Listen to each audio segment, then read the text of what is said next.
오늘 우리에게 주시는 하나님의 말씀은 시편 116편 1절에서 19절까지 말씀입니다. 주님께서 나의 간구를 들어주시기에 내가 주님을 사랑합니다. 나에게 귀를 기울여 주시니 내가 평생토록 기도하겠습니다. 죽음의 올가미가 나를 얽어매고 수월의 고통이 나를 엄습하여서 고난과 고통이 나를 덮쳐올 때에 나는 주님의 이름을 부르며 주님 간구합니다. 이 목숨을 구하여 주십시오 하였습니다. 주님은 은혜로우시고 의로우시며 우리 하나님은 긍휼이 많으신 분이시다. 주님은 순박한 사람을 지켜주신다. 내가 가련하게 되었을 때에 나를 구원하여 주셨다. 내 영혼아, 주님이 너를 대해 주셨으니 너는 마음을 편히 가져라. 주님께서 내 영혼을 죽음에서 건져주시고 내 눈에서 눈물을 거두어 주시고 내 발이 비틀거리지 않게 하여 주셨으니 내가 살아있는 동안 주님 보시는 앞에서 살렵니다. 내 인생이 왜 이렇게 고통스러우냐 하고 생각할 때에도 나의 믿음은 흔들리지 않았습니다. 나는 한때 몹시 두려워 믿을 사람 아무도 없다 하고 말하곤 하였습니다. 주님께서 나에게 베푸신 모든 은혜를 내가 무엇으로 다 갚을 수 있겠습니까? 내가 구원의 잔을 들고 주님의 이름을 부르겠습니다. 주님께 서원한 것은 모든 백성이 보는 앞에서 다 이루겠습니다. 성도들의 죽음조차도 주님께서는 소중히 여기신다. 주님, 진실로 나는 주님의 종입니다. 나는 주님의 종, 주님의 여종의 아들입니다. 주님께서 나의 결박을 풀어주셨습니다. 내가 주님께 감사 제사를 드리고 주님의 이름을 부르겠습니다. 주님께 서원한 것은 모든 백성이 보는 앞에서 다 이루겠습니다. 예루살렘아, 내 한가운데서 주님의 성전 뜰 안에서 주님께 서원한 것들을 모두 이루겠다. 할렐루야. 사람은 왜 고통을 겪으면서 살아야 하는지, 고통의 본질이 무엇인지, 고통은 그 배후에 누가 있는 것인지, 많은 사람들이 고통과 고난에 대해서 정의하고 답을 내리기 위해 부단히 애를 썼습니다. 한 가지로 정답을 내리기 참 어려운 난제이지요. 모두 인생에서 행복한 일들만 만나기를 원하는데 실제로 고난을 피하면서 살 수 없는 것이 우리들의 인생인 것 같습니다. 그래서 고통의 문제는 누구나가 다 한 번쯤 진지하게 고민해보고 생각해보게 되는 그런 문제인 것 같습니다. 세계적인 지휘자 토스카니니는 원래 첼로 연주자였다라고 합니다. 그런데 그는 심한 근시를 가지고 있었대요. 연주 중에 악보를 제대로 볼 수 없을 정도로 심각한 근시였다고 합니다. 연주하는 사람에게 악보를 볼 수 없다는 것, 그것은 엄청난 핸디캡이었을 거예요. 그래서 그가 했던 방법은 악보를 통째로 모두 외워버리는 거였습니다. 모든 연주를 다 외워서 했다는 거예요. 어느 날 연주회를 앞두고 악단의 지휘자가 갑자기 병원에 입원하게 돼서 단원들 중에 누군가가 지휘를 했어야만 했는데 악보를 다 외우고 있었던 토스카니니가 그때 첫 지휘를 하게 된 것입니다. 그것이 위대한 지휘자의 시작이었습니다. 시력이 나빠서 악보를 볼 수 없었기 때문에 항상 악보를 그래서 외울 수밖에 없었던 것이 세계적인 지휘자의 첫 걸음이 되었던 것이죠. 아마 심각한 근시로 음악을 포기했다라고 한다면 아마 우리는 지휘자 토스카니니는 영원히 볼 수 없었을 것입니다. 자신이 처한 상황에서 악보를 외우면서까지 포기하지 않고 몸부림쳤던 것이 오히려 저의 숨겨진 재능을 발견하게 되고 20세기 최고의 지휘자라는 그렇게 놀라운 지휘자로 서게 되었습니다. 그는 훗날 이런 말을 남겼다고 해요. 어려울 때 힘이 되신 하나님께 감사합니다. 좋은 환경이 아니라고 불평하지 마십시오. 좋은 환경만이 좋은 결과를 가져오는 것은 아닙니다. 아담은 에덴 동산과 같은 좋은 환경에서도 타락하지 않았습니까? 눈물에 대해서도 감사하기 바랍니다. 눈물 있는 눈으로 하나님을 바라볼 때 더 똑똑히 보이기 때문입니다. 우리는 고통을 달고 삽니다. 몸이 아프기도, 사랑하는 사람이, 사랑하는 가족이, 친구가 아프기도, 또 오랜 시간 준비했던 시험에서 떨어지기도, 믿었던 사람에게 배신당하기도, 사랑하는 사람과 헤어지기도, 또 끊지 못하는 죄로 인하여 우울증과 조울증과 같은 정신적인 고통, 질병으로 인하여 여러 가지로 고통을 만나기도 하고 또 그렇게 지나가기를 반복합니다. 그런데 어떤 사람은 고난을 통해 하나님을 인정하며 믿음이 견고해지는 반면에 어떤 사람은 하나님이 계시다면 나에게 이러시지는 않을 거야, 하나님을 부정하기도 합니다. 팀 켈러 목사님이 하나님의 살아계심을 강하게 확신하거나 의심하는 그 기준선에는 고난이 있다라고 말한 것처럼 고통을 통해 하나님에 대한 불신, 의심, 회의감이 커져가는 사람도 있고, 누군가는 하나님을 깊이 만나고 믿음이 견고해지는 증인으로 서게 되는 것을 우리는 보게 됩니다. 오늘 시편 116편의 저자는 고통을 겪으면서 하나님의 은혜를 깊이 깨달았던 증인이었습니다. 3절 말씀을 보면 저자가 얼마나 말할 수 없는 고통을 겪었는지를 볼 수가 있어요. 죽음의 올가미가 나를 얽어매고 스올의 고통이 나를 엄습하여서 고난과 고통이 나를 덮쳐올 때,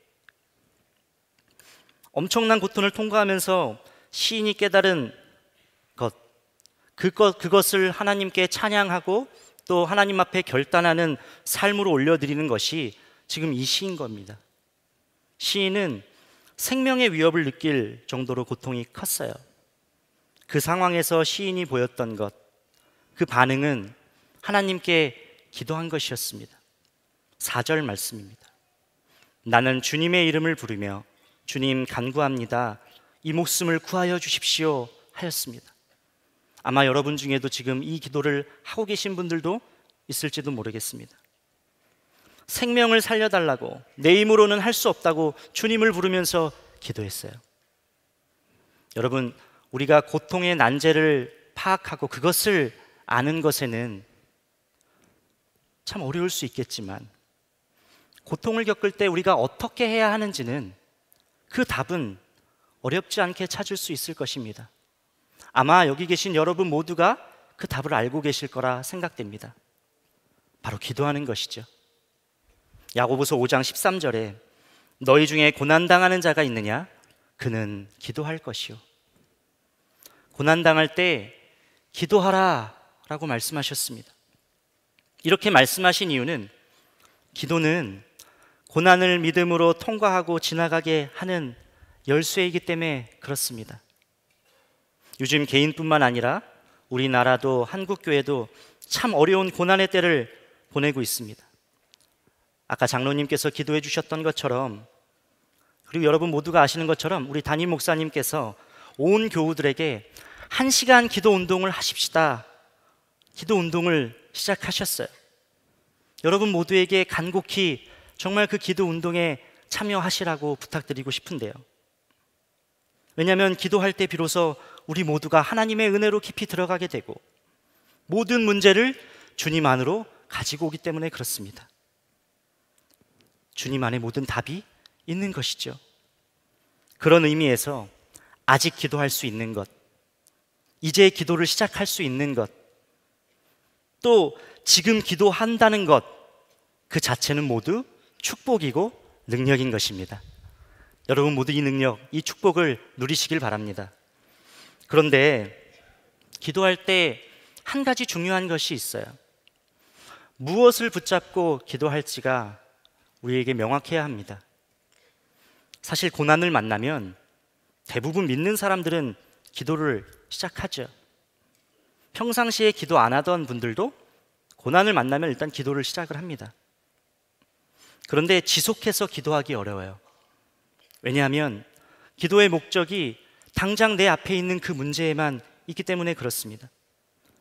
그러니까 그 문제가 바로 해결되지 않으면 하나님이 내 기도에 응답하지 않는 것이 되고, 그러면 기도 응답이 없으니까 기도를 멈추고 나에게 있던 염려와 불안은 사라지지가 않는 것이죠. 기도를 정확하게 알지 못하고 하나님을 우리가 정확하게 알지 못해서 그래요. 그래서 기도할 때 무엇보다 중요한 것은 하나님이 어떤 분이신지를 정확하게 알고 그분의 성품이 어떤 분이신지를 알고 기도하는 것이 우리에게 너무나 중요한 것이죠. 말씀에 우리가 붙들 수 있는 하나님의 성품을 발견할 수 있는데, 그것은 우리의 하나님은 긍휼이 참 많으신 분이다 라는 사실입니다. 5절 6절 말씀, 주님은 은혜로우시고 의로우시며 우리의 하나님은 긍휼이 많으신 분이시다. 주님은 순박한 사람을 지켜주신다. 내가 가련하게 되었을 때에 나를 구원하여 주셨다. 주님은 은혜롭고 의로우시며, 특히 우리의 라는 소유격을 사용하시면서 시인이 경험하고 깨달았고 만났던 그 하나님은 긍휼하신 분이시다 라고 고백하고 있습니다. 저는 이 시인이 말한 긍휼이 많으신 하나님, 이 긍휼에 대해서 여러분들에게 잠깐 나누고 싶은데요. 긍휼은 불쌍히 여기는 마음이죠. 불쌍히 여기는 마음이에요. 이 단어는 히브리어 원어가 어머니의 자궁에서 파생된 단어입니다. 어머니가 태아를 그 자궁으로 감싸 보호하고 충분한 영양분을 공급하는 것처럼 하나님은 필요한 약한 자, 순박한 사람을 감싸주시고 지켜주시며 그들이 결핍되지 않도록 필요를 공급해 주신다는 거예요. 이게 하나님의 긍휼인데요. 그런데 여러분, 가만히 한번 생각해 보면 우리 존재 자체가 하나님의 긍휼하심의 증거입니다. 하나님의 긍휼하심의 은혜가 없었다면 설명이 안 되는 존재예요. 말할 수 없는 죄로 인해 지옥에 갈 수밖에 없었던 우리, 그 고통의 인생에서 구원을 받을 수 있게 된 것, 그것은 하나님이 우리를 불쌍히 여기셨기 때문이었습니다. 그래서 예수님을 보내주시고 십자가 지게 하셨고 우리를 살려주셨죠. 은혜의 시작이 하나님 아버지의 긍휼에서 시작되었다는 거예요. 우리 모두 이 은혜를 모두가 다 받았습니다. 그리고 지금도 여전히 그 하나님의 긍휼의 은혜는 우리와 함께하고 있습니다. 그래서 마태복음 6장 25절 26절에 목숨을 위하여 무엇을 입을까 마실까, 무엇을 입을까 마실까 염려하지 말라. 공중의 새를 보라. 심지도 않고 거두지도 않고 창고에 모아들이지도 아니하되 너희 하늘아버지께서 기르시나니 너희는 그보다 더 귀하지 아니하냐. 이렇게 말씀하고 계십니다. 공중의 새와 비교할 수 없을 정도로 귀한 자녀들을 내가 먹이고 마시고 입히겠다. 삶의 필요를 책임져 주시고 공급하시겠다. 돌보겠다 말씀하셨습니다. 여러분, 하나님의 긍휼은 마음만 불쌍히 여기는 수준으로 끝나는 것이 아니라 반드시 책임져 주시고 돌보시겠다는 실질적인 도움이 동반이 됩니다. 시인도 긍휼이 많으신 하나님의 은혜를 실제로 체험했는데요, 제가 참 은혜를 많이 받은 9절입니다. 8절 말씀입니다. 주님께서 내 영혼을 죽음에서 건져주시고 내 눈에서 눈물을 거두어 주시고 내 발이 비틀거리지 않게 하여 주셨으니. 앞에서 시인은 하나님께 목숨을 구했어요. 주님 살려주십시오. 주님 나를 살려주십시오. 그렇게 간구했었는데 그 기도대로 영혼을 죽음에서 그리고 건져주셨다라고 고백을 하고 있어요. 그런데 제가 주목한 부분은 이어지는 뒷부분입니다. 주님은 생명을 건져주셨을 뿐만 아니라 구하지 않았던 것까지 더해주셨는데 눈물을 거두어 주시고 내 발이 비틀거리지 않게 하여 주셨다. 이 은혜까지 우리에게 더해주셨어요. 여러분, 이게 무슨 의미죠? 눈물을 거두어 주셨다는 것, 우리의 감정의 고통, 아픔, 슬픔, 외로움, 괴로움, 억울함, 이 모든 감정의 고통까지 주님께서 해결해 주셨다는 거예요. 그간 겪은 어둡고 복잡한 감정을 모두 다 하나님께서 가지고 가셨다는 겁니다. 거기에다 힘겹게 한 걸음 한 걸음 겨우겨우 걸어갈 때가 우리가 얼마나 많습니까?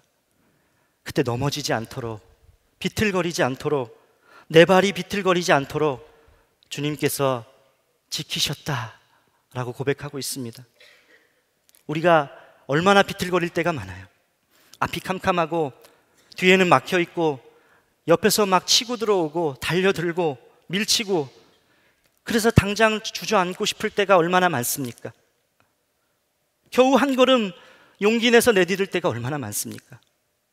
저는 이 부분을 묵상하는데, 비틀거리는 나를 붙잡아 주셨다, 이 부분을 묵상하는데 옛날 대중가요 가사가 떠오르면서 참 하나님 생각을 많이 했습니다. 고 김현식 씨의 내 사랑 내 곁에 라는 곡인데요, 아마 많은 분들이 아실 것 같아요. 나의 사랑, 나의 모든 사랑이 떠나가는 날이, 뭐 이런 노래인데요, 제가 그래서 아내가 절대 이 노래를 부르지 말라고 했는데 당신이 부르면 은혜가 떨어진다고. 근데 혹시 모르는 분들이 계실 것 같아서 용기를 내봤습니다. 어쨌든 이런 노래인데요, 제가 주목하고 관심을 가졌던 부분은 후렴 부분이에요. 가사가 너무, 한번 보시기 바랍니다. 저 여린 가지 사이로 혼자인 날 느낄 때 이렇게 아픈 그대 기억이 날까? 내 사랑 그대 내 곁에 있어줘. 이 세상 하나뿐인 오직 그대만이. 힘겨운 날에 너마저 떠나면 비틀거릴 내가 안길 곳은 어디에? 인간은 근원적으로 힘들 때 누구에게 기대고 싶고 안기고 싶고 그런 것이 본능인데요, 아무리 가진 것이 많고 아무리 자기가 가진 힘이 강하다고 해도 이 본능에서 벗어나질 않는데요. 그래서 많은 사람들이 기댈 곳을 찾고 의지할 것을 찾습니다. 힘겨운 날 비틀거릴 내가 안길 곳은 어디에? 이 인간 본연의 질문에 대해서 오늘 성경이 명확하게 답을 해주고 있지 않습니까? 바로 우리 주님이 그렇게 해주시겠다는 겁니다. 내 발이 비틀거리지 않게 하여 주셨으니. 우리 인생의 비틀거리는 순간 부축해 주시고 잠시 쉬어갈 품이 되어 주시고 기댈 어깨가 되어 주셔서 다시 걸어갈 수 있도록 함께 힘주시는 그 주님, 얼마나 이것이 우리에게 위로이고 얼마나 이것이 우리에게 복입니까? 여러분, 이 자리에도 말할 수 없는 고통의 터널을 통과하고 계시는 분들 계십니까? 저는 오늘 그런 분들이 이 자리에 계시다면 여러분을 힘들게 하는 그 고통에서 건짐받을 뿐 아니라 발이 비틀거릴 때 부축해 주시고 기댈 수 있게 해주시고 잠시 쉬어갈 수 있도록 해주시고, 그 하나님의 긍휼하심에 눈이 열려서 그래서 그동안의 모든 아픔, 모든 감정의 아픔까지 깨끗하게 치유되고 마음이 회복되는 역사가 여러분 모두에게 있기를 간절히 축복합니다. 다시 일어나 힘차게 걸어가는 은혜가 있기를 바라요. 본문에서 시인이 경험하고 깨닫게 된 은혜를 한 가지 더 나누기를 원하는데요, 긍휼이 많으신 하나님과도 연관이 되어 있습니다. 하나님이 내게 귀를 기울여 주신다라는 표현이에요. 주님께서 나의 간구를 들어주시기에 내가 주님을 사랑합니다. 나에게 귀를 기울여 주시니 내가 평생토록 기도하겠습니다. 하나님이 아픔, 울부짖음, 속삭임, 우리의 모든 기도에 귀 기울이고 계신다는 거예요. 간구를 들어주신다는 거죠.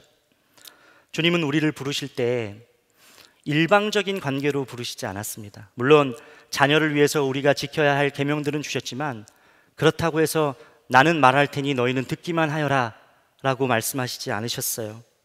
우리 소리를 귀 기울여서 들으십니다. 경청하신다는 거예요. 경청은 내 형편에 관심이 있고 형편을 안다는 것을 의미하는데요, 사실 생각해보면 주님은 누구의 생각을 묻고 말을 경청하실 이유가 없는 분이십니다. 그렇죠, 만물을 창조하시고 모든 것을 운행하시고 통치하시는데 그런 전능자가 뭐가 필요하겠습니까? 그런데 우리 목소리를 들어주는 수준이 아니라 경청하신다는 거예요. 하나님이 우리 형편을 그리고 우리 기도를 얼마나 경청하시는지 알 수 있는 방법은 예수 그리스도를 보면 알 수 있습니다.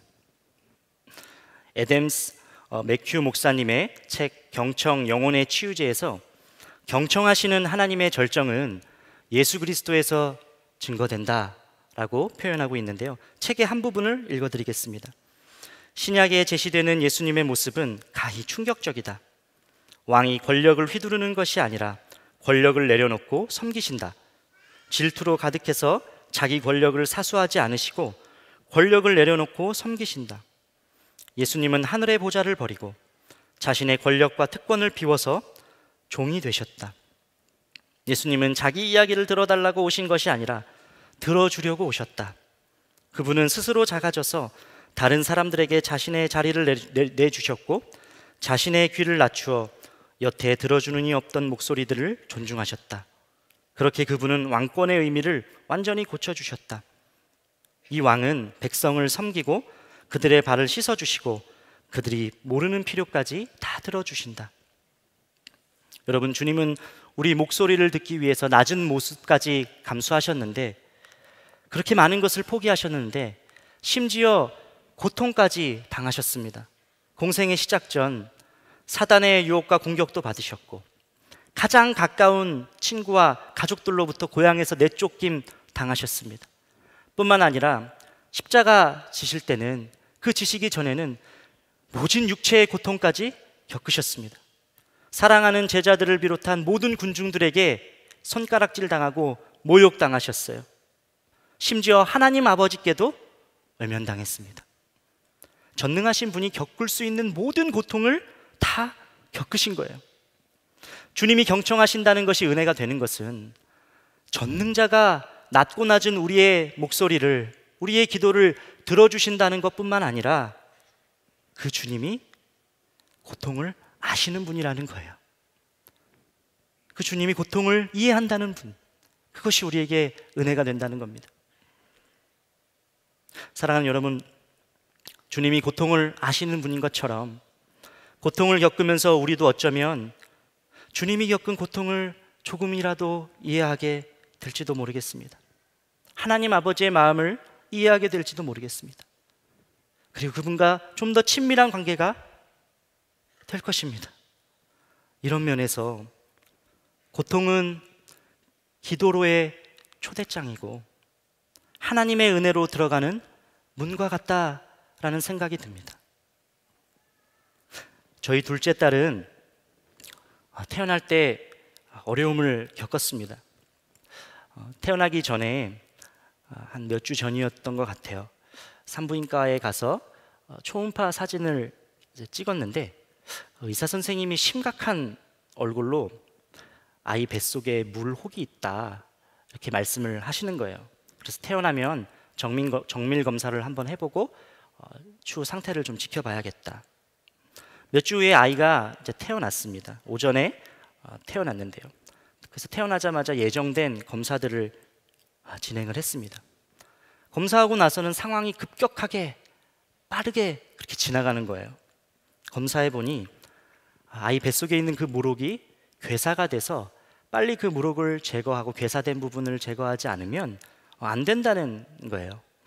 그래서 이제 산부인과에서 서울에 있는 큰 병원으로 응급차를 타고서는 이동을 하였습니다. 그리고 그날 밤 아이가 이제 전신 마취를 하는 큰 수술을 받게 되었어요. 시간이 얼마나 지났는지 한 4시간쯤 제 기억에는 흘렀던 것 같아요. 수술 집도의 선생님이 수술실에서 나오시면서 저와 만났는데 설명을 해주시는 거예요. 아이 한쪽 난소에 괴사가 일어나서 그 난소를 드러내는 수술을 하고 그 괴사가 일어난 부분에 염증을 깨끗하게 제거하는 수술을 진행을 했다. 아이는 건강하고 수술도 잘 진행이 되었다라고 이렇게 안내를 해주시는 거예요. 좀 있다가 신생아 중환자실에서 아이를 볼 수 있다는 연락이 제게 왔습니다. 근데 못 들어가겠는 거예요. 딸아이를 볼 그 마음의 용기가 생기지가 않는 겁니다. 그래서 그 문 앞에서 기도하고 마음을 겨우 추스르고 이제 들어갔는데 아이가 온갖 장치를 다 끼고 인큐베이터 안에서 거친 호흡을 막 내쉬고 있는 거예요. 거친 호흡을 보면서 얼마나 아팠을까 생각이 들기도 하면서도 참 대견하다라는 생각이 들기도 하면서도 설명할 수 없는 막 여러 가지 감정들이 제게 몰려왔습니다. 자연스럽게 극률한 마음이 들더라고요. 아이 거친 호흡을 내쉬는 아이를 이제 제가 보고 있는데 아이가 마치 힘겹게 막 싸우고 있는 것 같은 생각이 드는 거예요. 얘가 이걸 이겨내려고 싸우는 것 같다, 그런 느낌이 드는 거예요. 그 생각이 드니 제 마음이 막 뜨거워졌습니다. 제 눈이 아이에게서 정말 떨어지지가 않더라고요. 저도 모르게 그 딸이 누워있는 그 인큐베이터 그 앞에서 제 눈이 점점 가까워지는 것을 느꼈습니다. 그때 눈이 거의 인큐베이터에 맞닿을 때였던 것 같아요. 인큐베이터에 제 눈동자가 비쳤습니다. 그 눈을 봤어요. 그 순간 하나님이 제게 너무나도 선명하게 말씀하셨습니다. 너가 고통 중에 있을 때, 너가 힘들어하고 있을 때, 치열하게 이를 극복하려고 노력하고 있을 때,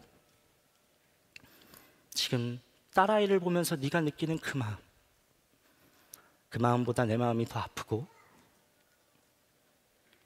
지금 인큐베이터의 유리에 비친 너의 눈동자처럼 내가 너를 그렇게 지켜보고 있어. 내 시선은 너를 향해 있어. 제가 그날 흘렸던 눈물과 감동을 잊지 못합니다. 아마도 평생을 잊지 못할 거예요. 여러분, 주님이 우리를 그렇게 보고 계십니다. 여러분 한 분 한 분을 긍휼의 눈으로 그렇게 보고 계십니다. 고통을 들으시면서 눈을 떼지를 않으십니다. 그래서 제가 오늘 여러분이 꼭 기억하길 바라는 것은, 여러분이 아프고 슬프고 힘들고 절망적인 고통에 놓여 있을지라도 긍휼히 여기시는 하나님의 은혜, 여러분의 소리를 듣고 계시는 그 하나님의 은혜, 그 은혜가 그 고통보다 훨씬 더 크게 여러분에게 흐르고 있다는 사실 꼭 기억하시길 바랍니다. 이제 오늘 말씀을 마무리하면서 고백이 시인처럼 완전히 달라지는 은혜가 우리에게 있기를 원하는데요, 하나님의 은혜를 깊이 깨달은 사람의 고백입니다. 9절 10절 말씀이에요. 내가 살아있는 동안 주님 보시는 앞에서 살렵니다. 내 인생이 왜 이렇게 고통스러우냐고 생각할 때에도 나의 믿음은 흔들리지 않았습니다. 나를 보시는 주님께 시선을 고정하며 사는 삶, 주님을 내 눈앞에 선명하게 모시는 것 같은, 그렇게 모시며 사는 삶, 주님과의 관계에 있어서 어떤 꺼리낌도 없는 삶, 더 이상 흔들리지 않는 믿음을 소유한 삶, 오직 주님을 구하고 오직 주님의 뜻을 찾고 오직 그분의 이름을 노래하는 여러분 모두 되시기를 주의 이름으로 간절히 축복합니다. 이제 찬양하고 우리가 함께 기도하기를 원하는데요, 우리의 찬양과 기도가 하나님의 은혜로 더 깊이 들어가는 은혜의 자리로 이끌 것입니다.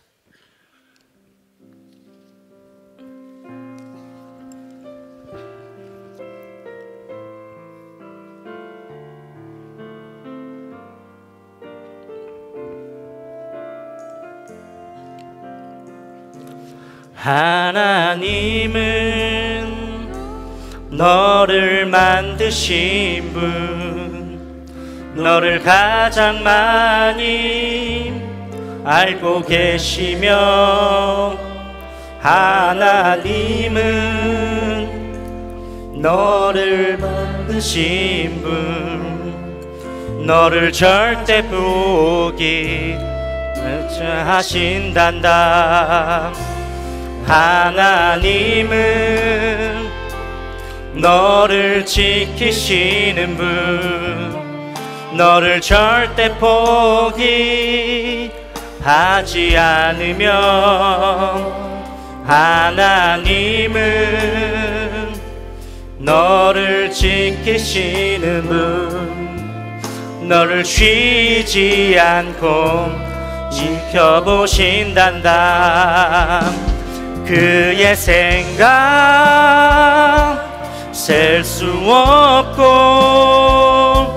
그 그의 자비 무궁하며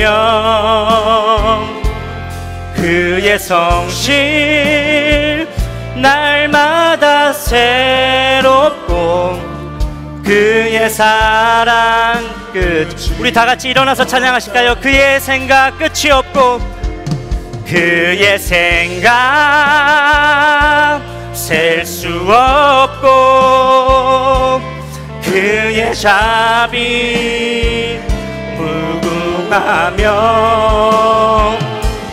그의 성실 날마다 새롭고 그의 사랑 그의 생각 끝이 없고 그의 생각 셀 수 없고 그의 자비 무궁하며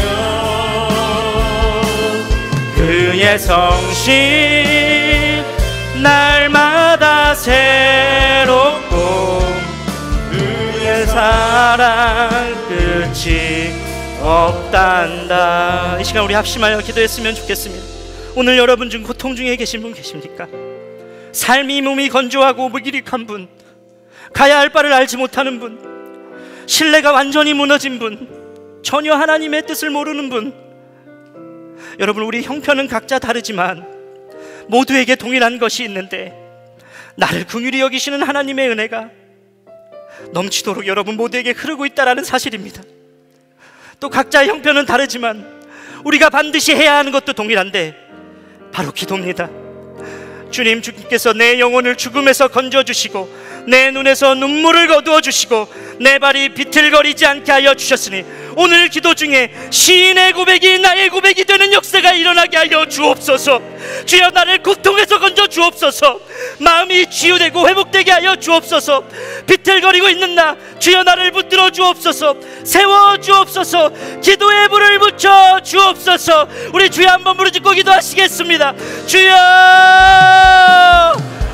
주님, 주님, 그렇습니다. 하나님의 긍휼은 한 번도 우리를 떠난 적 없고 하나님의 사랑을 한 번도 우리를 놓친 적 없음을 고백합니다. 주여 하나님, 이 가운데 아버지 우리에게 긍휼을 더하여 주옵소서. 하나님의 은혜와 하나님의 사랑이 우리의 심령 가운데 깨달아지는 역사가 하나님 오늘 이 시간 있게 하여 주옵소서. 우리 고통 가운데 우리를 건져 주시옵소서. 우리의 눈물을 닦아 주시옵소서. 우리의 고통을 가져가 주시옵소서.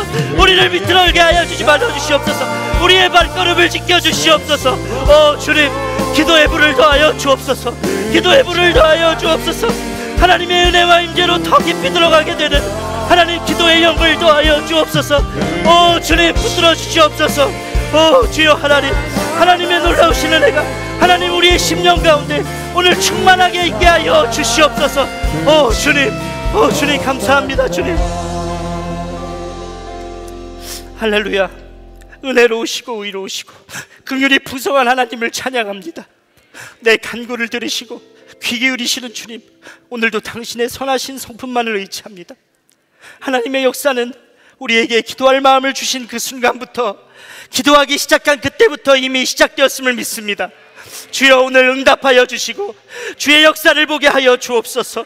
더 깊은 주의 보좌로 들어가게 하여 주옵소서. 말할 수 없는 고통과 고난에 놓인 자들에게 통과할 수 있는 담대한 믿음과 일어날 힘을 주옵소서. 실질적인 아버지의 도우심, 하나님의 긍휼을 베풀어 주셔서 고난에서만 경험될 수 있는 특별한 은총을 허락하시고 오늘 시편의 시인처럼 당신을 찬양하고 노래하는 증인으로 모두 세워 주옵소서. 주님, 내 발이 비틀거리지 않게 지켜주셔서 감사합니다. 세상 권세 앞에서, 강력한 죄의 유혹에서 내 발이 비틀거리지 않게 하여 주옵소서. 돈 앞에서, 명예와 힘 앞에서 내 발이 비틀거리지 않게 하여 주옵소서. 부부간의 관계에서 내 발이 비틀거리지 않게 하여 주시고 일터와 학교에서 나의 걸음을 지켜주옵소서. 주님, 우리의 다음 세대들을 지켜주소서. 비틀거리지 않게 보호해 주시고 저들이 반석 위에 굳건히 서게 하여 주옵소서. 주님, 이 시간 감정의 고통과 아픔, 아버지 그 깊은 수렁 가운데 빠진 성도들의 눈에서 오늘 눈물을 거두어 주옵소서. 주의 보혈로 깨끗이 씻어 주옵소서. 슬픔이 기쁨으로 바뀌고 분노가 용서로 바뀌고 억울함이 주 안에서 풀어지고 원통과 원망이 이해와 감사로 바뀌는 기적이 일어나게 하여 주옵소서. 귀한 예물 드린 손길, 그 손길 위에 축복을 더하시고 드리고 싶은 마음은 간절하지만 드릴 수 없는 형편의 성도들의 마음 또한 받아 주옵소서. 모든 재정의 묶임을 풀어주시고 하나님의 나라를 위해 섬길 수 있는 복을 부어 주옵소서. 하나님, 이 나라의 민족을 위해서, 한국교회를 위해서 기도합니다. 주여, 긍휼을 베풀어 주옵소서. 고쳐 주옵소서. 복음의 능력을 살아내는 증인들이 세워지게 하셔서 한국교회를 바꾸고 사회를 바꾸고 이 나라의 민족이 변화되는 역사로 인도하여 주옵소서. 주여, 기도로 이 일을 시작하게 하여 주옵소서. 1시간 기도 운동을 통해 우리 기도 생활이 완전히 달라지길 원합니다. 주여, 기도의 영을 우리의 심령에 부어 주옵소서. 기도의 기쁨을 더하시고 일상에서의 기도가 간절해지고 그 강도가 달라지게 하여 주옵소서. 무슨 일을 하더라도 기도보다 앞서지 않게 주여 하여 주옵소서. 기도의 연합과 부흥을 보게 하시고 도저히 풀리지 않을 것 같은 문제들이 기도로 풀어지는 역사를 보게 하여 주옵소서. 그래서 이 나라의 진정한 주권이 정치인도 지도자도 권력자도 아닌 오직 하나님인 것을 열방이 보게 하여 주옵소서. 세계 열방 가운데 일하시는 선교사님들과 함께 하여 주시고 억류되어 있는 선교사님들과 주의 종들 하루속히 풀려나게 하시고 증인의 자리에서 만나게 하여 주옵소서. 저들을 보호하여 주옵소서. 우리를 위해 십자가 지신 주 예수 그리스도의 은혜와 우리 기도를 경청하시고 긍휼이 풍성하신 아버지 하나님의 사랑과 언제나 우리와 함께 하시는 성령의 교통하심이 예배에 참여한 모든 성도들과 그 가정 위에, 그 기업과 직영 위에 지금부터 영원히 함께 하시기를 간절히 축원하옵나이다. 아멘.